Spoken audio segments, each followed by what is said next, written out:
President Trump just put Brenda Snipes in her place, she's done. Broward County Elections Supervisor Brenda Snipes has come under extreme fire for her handling of the 2018 midterm elections in her county. This isn't the first time she's been embroiled in election scandals either. It's probably a stew of corruption and incompetence.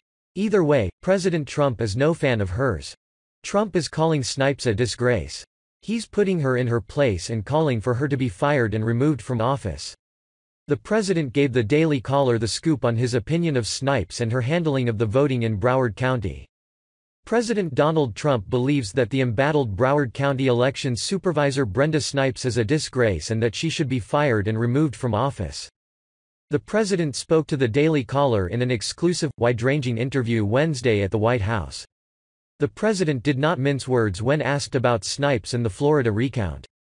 Snipes has come under fire by media and elected Republicans alike for multiple irregularities in her vote reporting.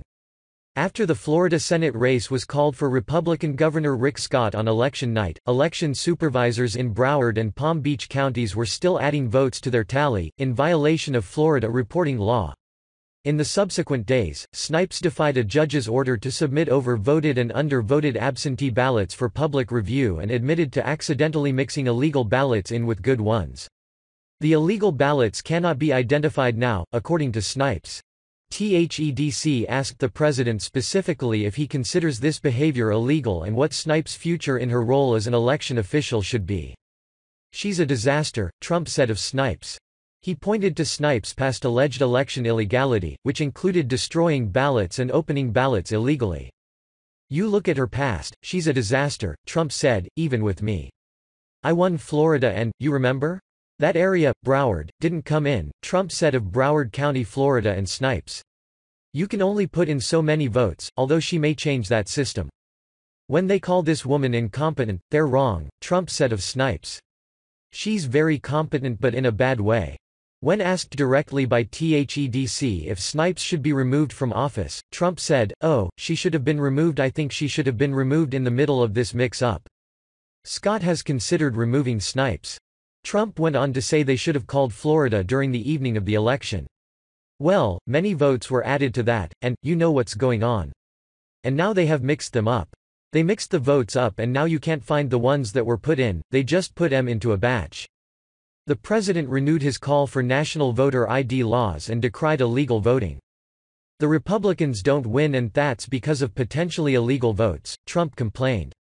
"When people get in line that have absolutely no right to vote and they go around in circles. Sometimes they go to their car, put on a different hat, put on a different shirt, come in and vote again. Nobody takes anything. It's really a disgrace what's going on. If you buy a box of cereal you have a voter ID," Trump continued. "They try to shame everybody by calling them racist or calling them anything they can think of when you say you want voter ID. But voter ID is a very important thing." When asked about how to prevent a repeat situation in the 2020 presidential election, Trump bluntly said Snipes needed to go, along with her cronies. "First thing you do is fire her and her cronies. You get 'em out," Trump said, recalling his own election night in 2016. "Remember how long it took to get Florida? But I had, fortunately, enough votes, and they were sitting there waiting. They said, Broward County is not reporting. This went on for hours." Trump continued, "The panhandle was so devastating to crooked Hillary that thing came in, then all of a sudden Broward came in. And I won by, I won by a lot of votes. I call it 4 Yankee stadiums." Election workers in Florida are attempting to meet a 3:00 p.m. deadline on Thursday to finish their statewide recount for the Senate and gubernatorial races.